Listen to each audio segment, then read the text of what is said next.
What's going on, people? Welcome back to the video. My name is hughwizzy and you're watching Paper Talk. We're up bright and early to go over the latest breaking news for LS and see exactly what is making the headlines in the fraudulent publications that are available to each and every one of us, but just me seems to be keeping them in business. Football, let's see what's doing the rounds. This is for the ones who care.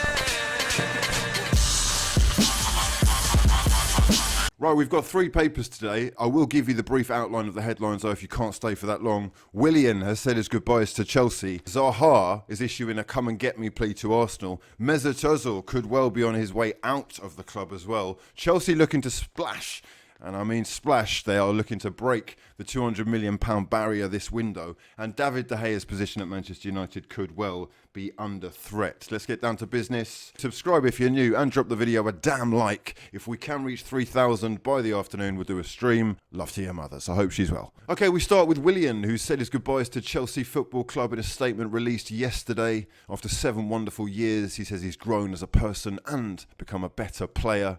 He leaves with 2 Premier League titles, an FA Cup, a League Cup, and of course, a Europa League trophy. Willian to Arsenal. We expect an announcement imminently, and we will be reacting and discussing that one in much further detail. Next up, we've got David De Gea, who may well have reached the end of the line, with Ole Gunnar Solskjaer saying that he has no room for 3 goalkeepers in the coming season. Obviously, the returning Dean Henderson, after a fantastic loan spell at Sheffield United, I think 13 clean sheets in the season, will provide competition at the very least for David De Gea, and we may well be seeing him moved out or on.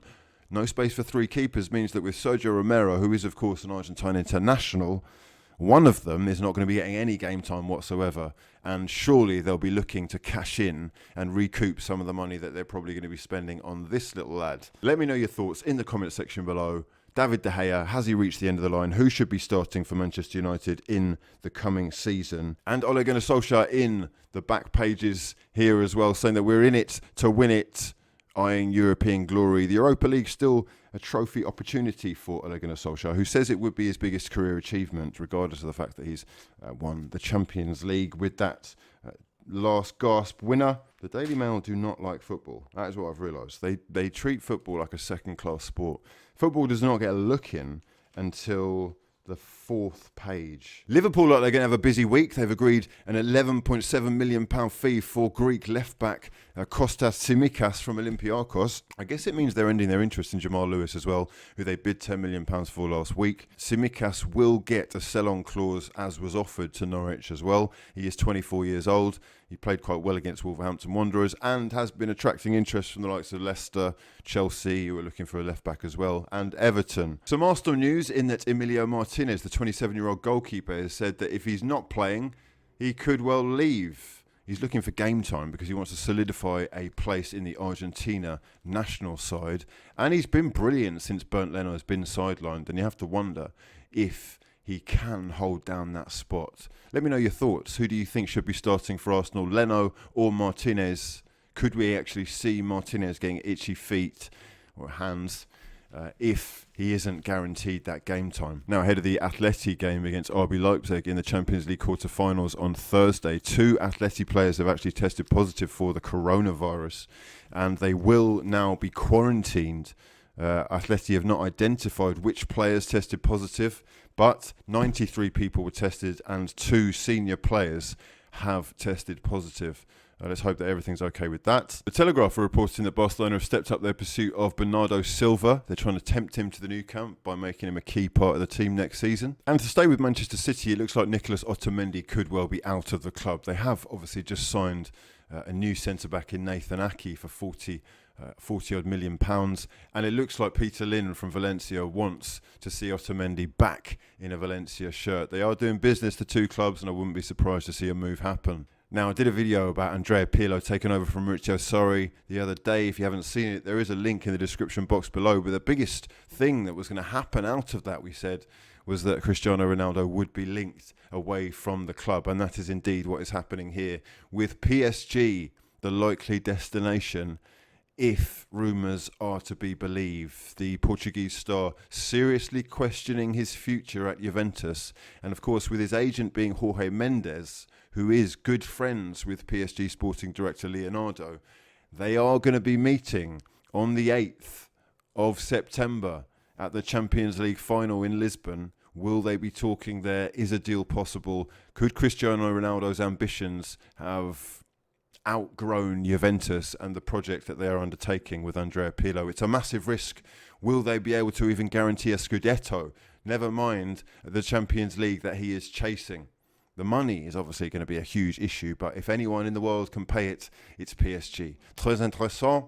Let's see what happens. Let me know your thoughts. Could Cristiano Ronaldo to PSG actually be on? News coming out of Spain that Dani Parejo and Francis Coquelin could be moving to Villarreal for €20 million combined fee. Next up, we've got Wilfried Zaha, who's actually been downplaying this video, which shows him pointing towards a sign which says Zaha to Arsenal, and obviously fueling speculation that he could be leaving Crystal Palace this summer. Apparently, his value has dropped, and the demands that Crystal Palace would be asking for have gone from about 80 million to 40 million. However, Arsenal may well need to sell players to raise that amount of cash. But it looks a little bit like a come and get me plea from Zaha. Posted by his friend Anthony Billing, it also says, so me and Wilfried Zaha have a message for you.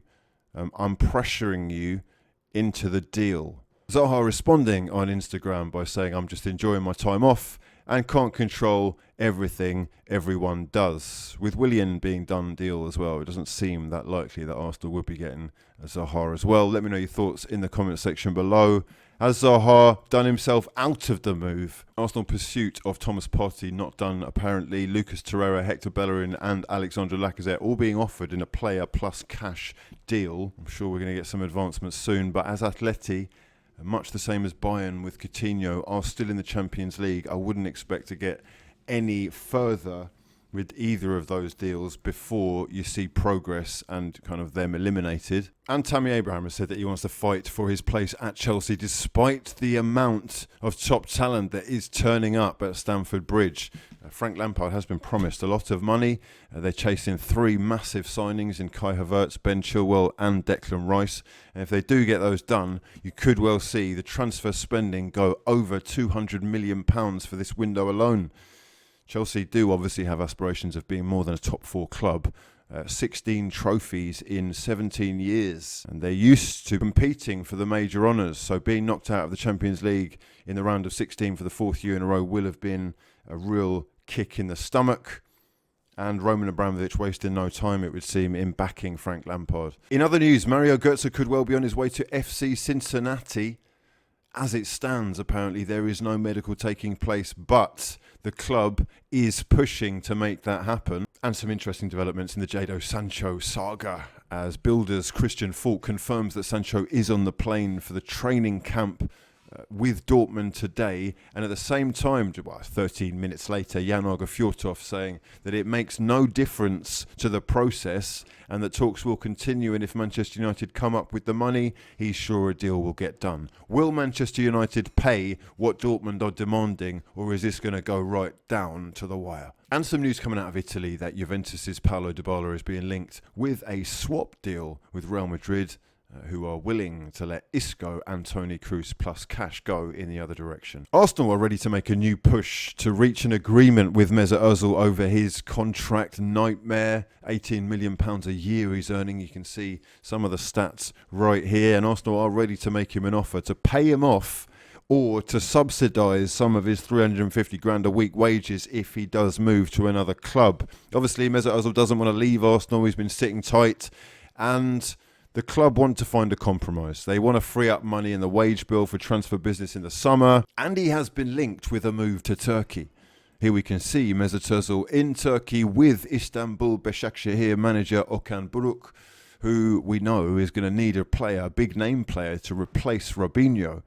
There are former Arsenal players who have played for the club, and it does seem possible given Mesut Ozil's relationship with a fan, none other than Erdogan.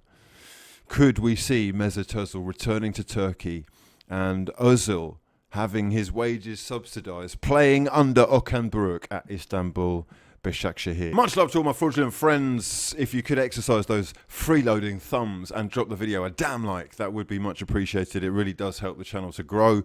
And if you're new, make sure you subscribe and turn bell notifications on. We do daily free content. If you want to support the channel as well, there is now a join button. The Fraud Gang Members Club is now open. You're going to get some nice loyalty badges, some emotes, and you're showing your appreciation. And for that much, I love you.